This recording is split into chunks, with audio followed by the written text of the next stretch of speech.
Hello, my name is Ed Wolf, and in this video program we're going to show you through a graphic demonstration how to care for your trophies, your big game trophies, once you've harvested them. The first person I'd like you to meet is Rob Hazelwood, and in this program, for our purposes here, Rob has harvested an elk, and he's going to demonstrate proper field dressing techniques. Now this is very important to get the viscera out of a big game animal, to cool the carcass, to preserve your meat and your hide. Rob will vividly demonstrate this for us. Now, although he uses an elk to demonstrate here, the techniques he demonstrates can be used on a deer, elk, bear, mountain goat, whatever animal you happen to harvest.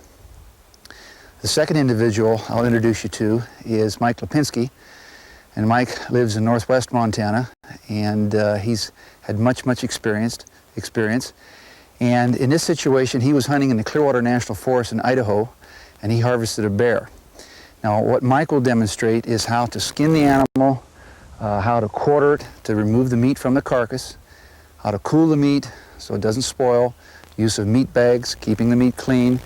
He'll also touch on preserving a cape, how to take the cape off of an elk or a deer, and he'll also show how to get the hide off a bear carcass to preserve it properly for mounting.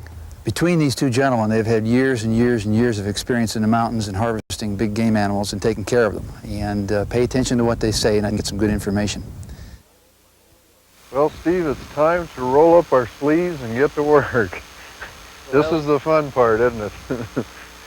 Okay. Fun. Now the work starts. I'll tell you what, why don't we turn him around, get his head uphill, and get the back end of him downhill so we can get some of the blood to drain out. I'll get down here and see if we can't go around the rectum and get it ready to go.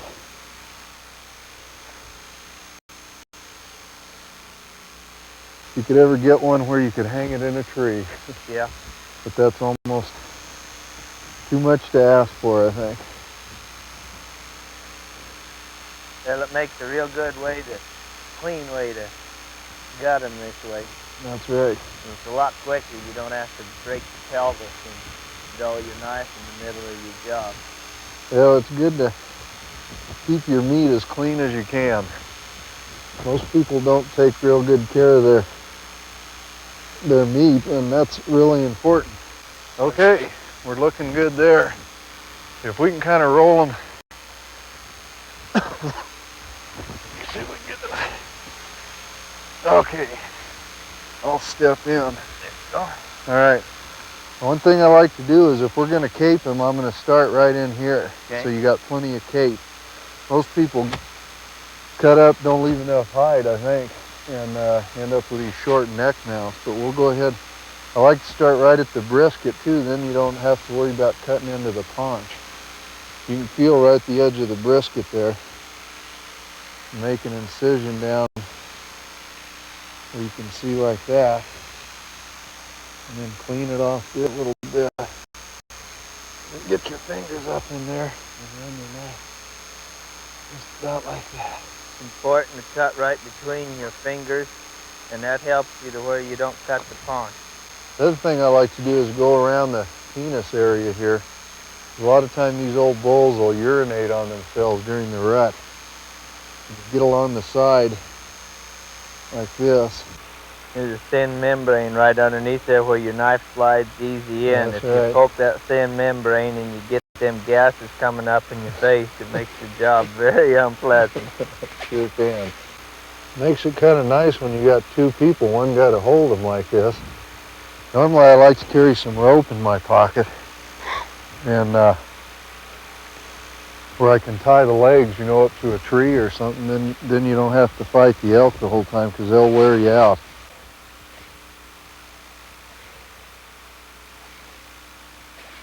Okay. What we'll do is skin her right on back. That's why sometimes you're out there hunting, I think I smell them before I see them a lot of times.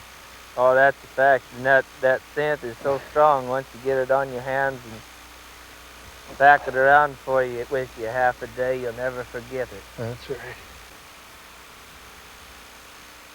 I'm going to go ahead and I'll be cutting some of these muscle tendons here in the testicle cords. Should all come down real nice. Okay, let's go ahead and finish them off here. We got them in an angle where we can get these tendons out of the way. Just have to cut a little bit of the muscle there. Like this, there we go. This little move.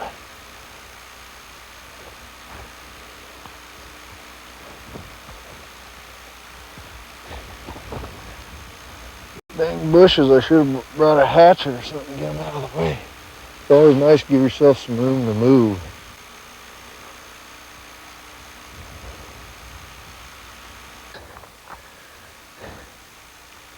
Yeah, these tendons, the one thing is, if you reach up just a little bit there, Yeah, you can. there's some tendons there. You cut them. Got a little fat and it looks real good. All right. Them tendons on the top and the side are the only things that inhibit you from pulling everything through. Yeah. Okay, let's go ahead and take them down and get the viscera out of them. I'll tell you what, I'll hold them like that until I get going. Now this is the tricky part, isn't it? Yeah, you Making don't sure want you to don't poke stick that the paunch. paunch. That's why I like to find right there into that rib cage. There we go. And if you notice right here, he's got his fingers right in underneath between the paunch and the muscle that holds it in.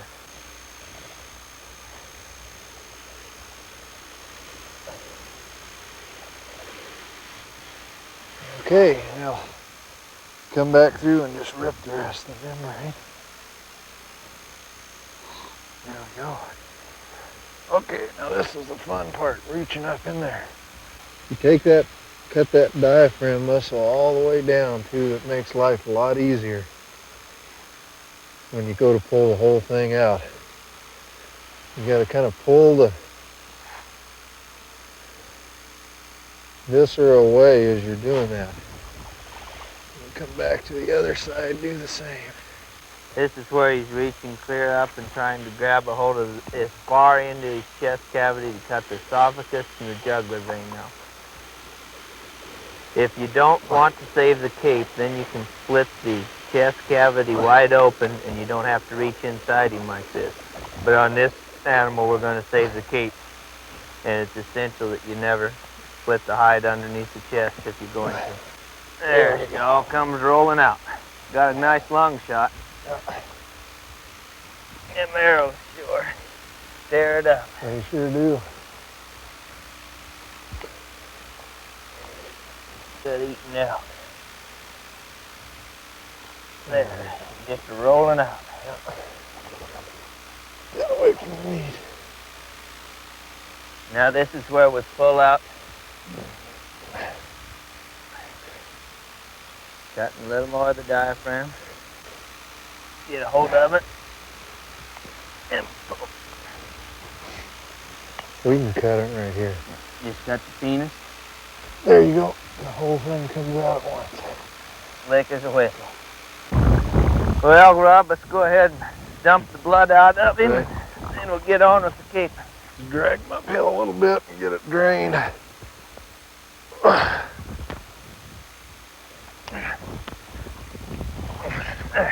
He's getting heavier. Well, we lost about 50 pounds. Yep. There's blood There comes. we go. Okay.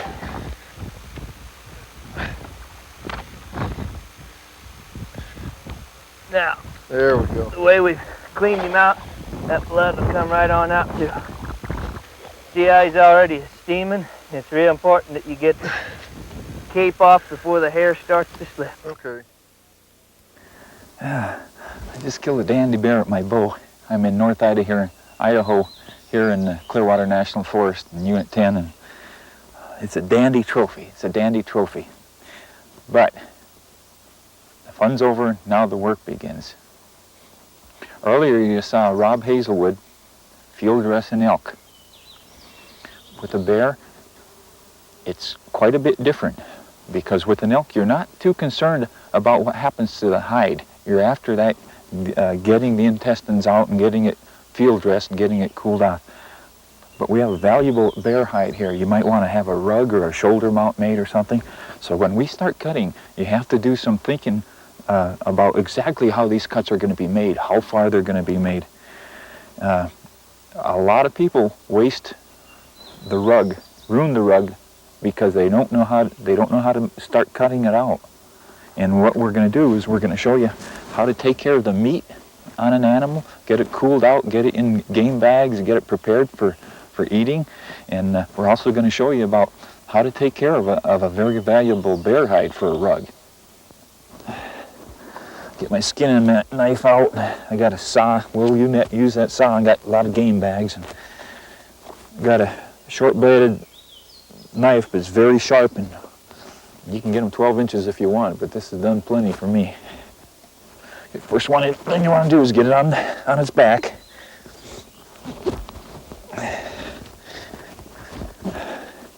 Now, in order to get a rug out of a bear, you got to do all your cutting while the bear's on its back. If you want a rug, you want this to be laying on its belly and all on the back showing.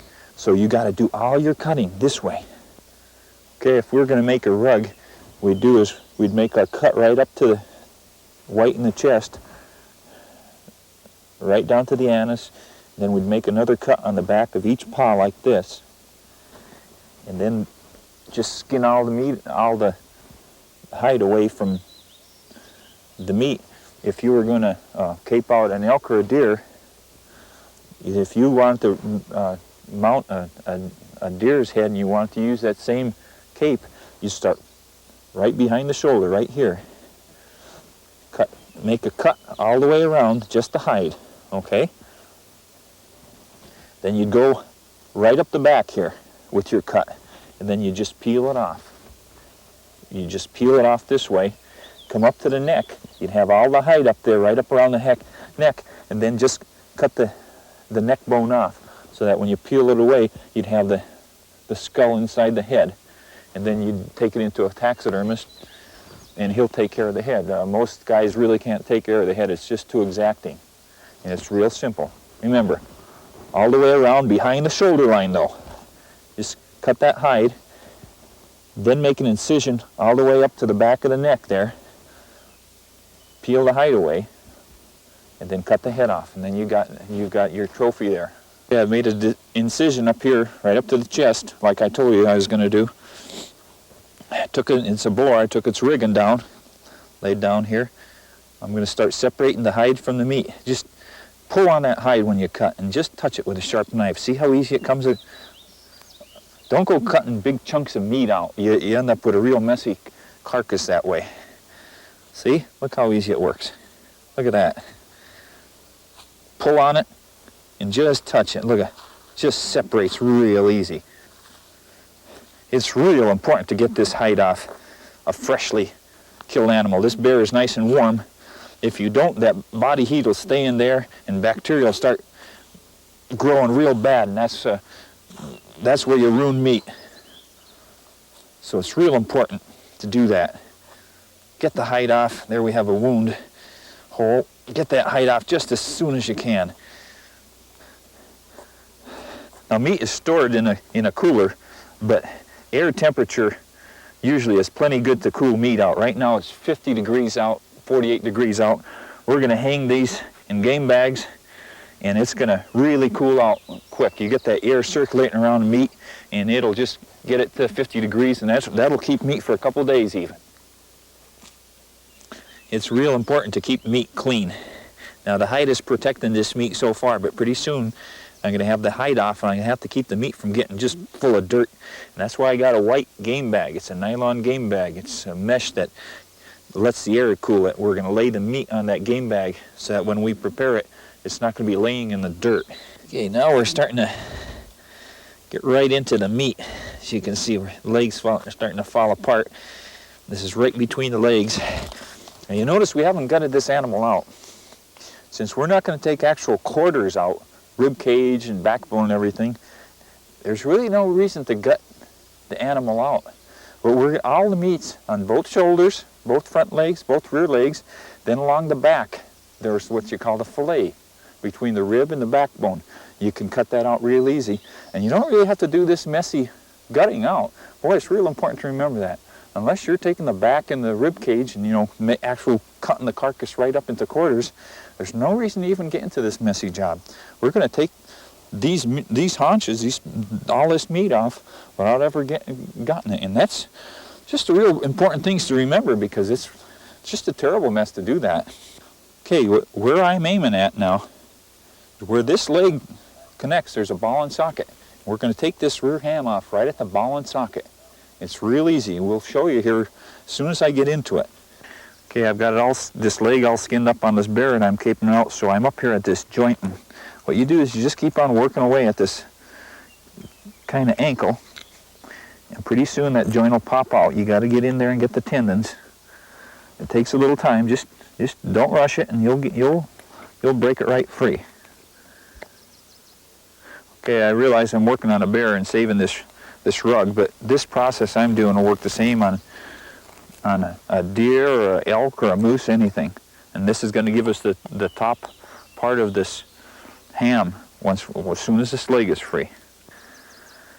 Another good way of disconnecting the leg from the ham is to use a meat saw.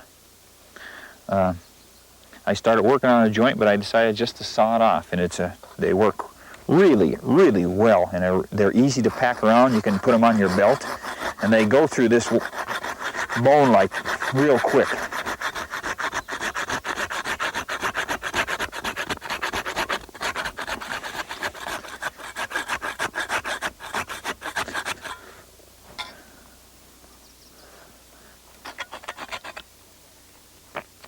Okay, I'm through the bone. There's a little bit of meat on the lower side, and just touch it, nice and easy. Look at that, there, it just went right away. Look at that. Now just from your hands and everything else, you're gonna get some hair and everything. That's okay. You just don't want to contaminate the meat with a whole bunch of dirt. Okay, what you gotta do is you gotta cut a little bit of this ham away, like this, all the way around, and you're looking for the joint. Just stop and feel, and you'll feel it wobbling. It's right there. That's what I'm looking for. There, see that ball just popped out? As soon as I touched it, is the weight of the leg pushes it down. It comes out real easy. Hear that breaking away? Look at that tendon.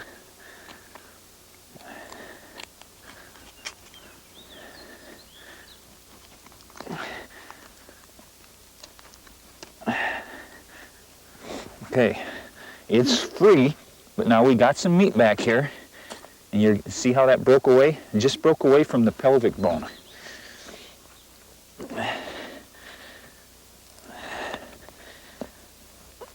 Just take your time. You got to hold this so it doesn't fall. Look how easy that came off. Okay, look at that. This is the major source. I'm going to put this on the game bag now. This is the major source of your meat supply, is those hams. And that's fairly clean ham right there. It's got a little bit of hair, but that's what you're going to get because you're cutting that hair off with the knife. Okay, see? There's a fly around here already. First thing they're going to do on this meat is lay eggs on it. And that's where you get bugs and meat blow. First thing I'm going to do with this now, it's out. It's beginning to cool already. I'm going to put it in a game bag and hang it. Once it's in a game bag, flies cannot get through that mesh to lay their eggs, and it's just free from insect. Okay, now it's starting to air cool already, but we want to get it free of flies and also so that air can get underneath it too. So we got a game bag here. We're going to put it in this game bag.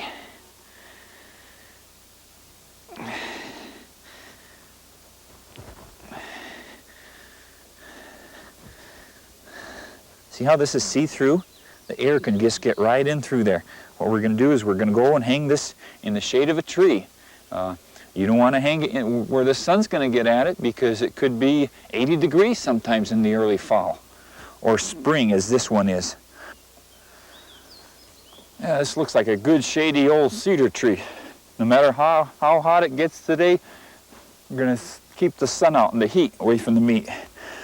Okay, we're just going to hang it right up here in this limb. It's going to air cool. We're going to have some good eating. Look at that. Just hanging there so the air can get at all sides of it and the flies can't get at it. That's just all you got to do to make sure that you got not only a trophy but some excellent eating too. You see, I was rugging out this bear. Just an excellent job of taking care of the meat and also taking care of the hide at the same time. We have a worthy trophy here. We got a nice clean hide, no meat attached to it. That's a good sign that somebody did a good skinning job. No meat left. We'll cut a little bit of this off for hamburger later. Now, here's the thing. It's probably going to be 60 degrees today. You don't want to say, okay, I got a 2-day drive, wrap this baby up just like this and take it home and have the rug of a lifetime made trophy. It's going to go bad. You cannot take moist hide and flesh like this, just wrap it up and throw it in the back of a hot pickup. It's going to go bad. Now, if you have an ice cooler to take it home, put it in your ice cooler. But if you're going to be out here for a 3 or 4 day hunt, you have to put salt on it. As soon as you get the hide off, that leg off, this leg off, just like this, and have the head off, you lay it out, and you put salt on it, any kind of salt. And what it's going to do, it's going to become a watery mess, a real gluppy stuff, because the salt is drawing the moisture out of the hide. And what you're going to do is you're going to kind of scrape it off with anything, a board, a knife, get that watery, gluppy stuff off, move the hide, put more salt on. Pretty soon it's going to get hard as cardboard, and that's good, and it's preserved then. And what you're going to have is you're going to go home, and you're going to have excellent meat as a result because you took care of it. You're not going to have to throw any of it away, and you're going to have the trophy of a lifetime on your wall to boot. And really, that's the responsibility we have as sportsmen. Even though the great hunt is over, the responsibility continues until we consume the entire thing. There we go. Got that bone. This is the shoulder. See, this is the opposite side from the hindquarter. We're up here on, I just cut through the bone up around the wrist. There's a little bit of meat left. I'm going to disconnect that. Okay. There's your paw. There's your paw for your rug. And here's our shoulder. Now the shoulder is a lot different from the hindquarter. There's no ball joint that you have to fight. And it's amazing when you get to this cut that you can just get your knife underneath the shoulder and it'll come right off. It's really amazing, this part of the anatomy, because it's just muscle and cartilage that keeps the shoulder on. Now watch this. Here's the shoulder, and you start cutting right here. This is just kind of loose, long, stringy muscle. Now watch, I got some pressure on this. I just start touching it. Look how that wants to come off. Now I'm not going to cut any bone to disconnect this shoulder. Now watch, I'm kind of holding it so it doesn't get fallen down. Now, all this is a plate of blade.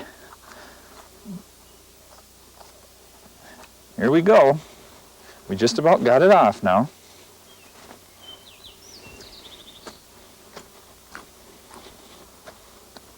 See? Doesn't take much at all to do this. And we're going to get this in the meat sack real quick too.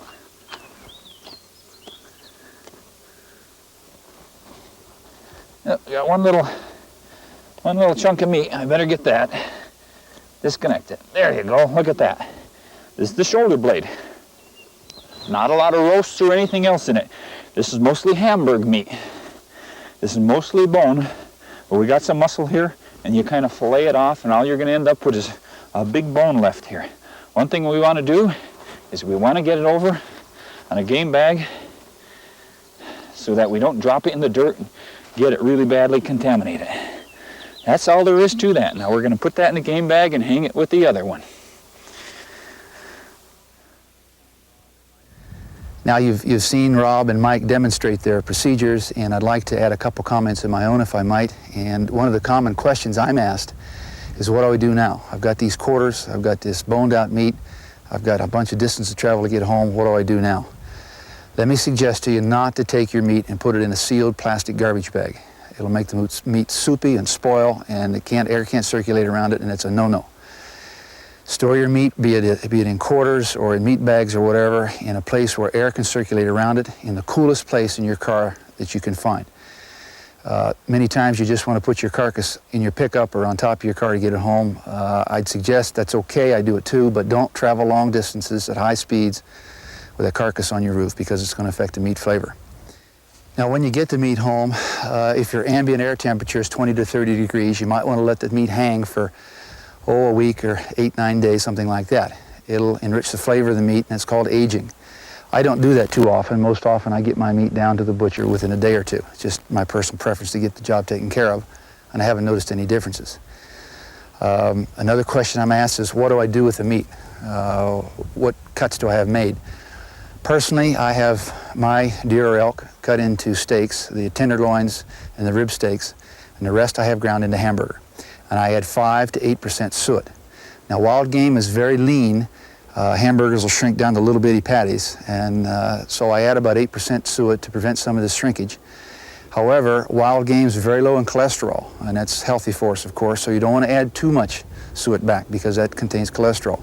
Wild game is very healthy to eat. It's one of the nicer things about it. You can eat all that you want. Some people have their meat made into hamburger and steaks and sausage or Thuringer, pepperoni, whatever your family prefers. Get some suggestions from your butcher. You can have done with this meat that you do with cow or any other kind of domestic meat. It's very important that you take proper care of your game, your meat, and the flavor will be enhanced, and your family will enjoy excellent table fare all winter long. And it's kind of a nice feeling to sit down with your family and feed your family off meat you've harvested, and it'll generally last you into the next season, so you'll be ready to harvest another animal. Ethically, it's very important to salvage all of your animal. Take the cape if you wish to have mounted, salvage the hide to be tanned. They make nice throws over furniture and railings. And most importantly of all, if you don't save anything else, harvest all that meat. And I know sometimes that's a problem. Here in Montana, we may be 10 miles back and 3 feet of snow and 10 below zero, and we got to backpack this out, and sometimes it takes us 3 days or longer. Or you go to get horses and get it in. But it's important to salvage every part of that meat. We owe it to the animal. We hope you enjoyed the program. I think you can get some useful information out of it, and we wish you easy trails and good hunting.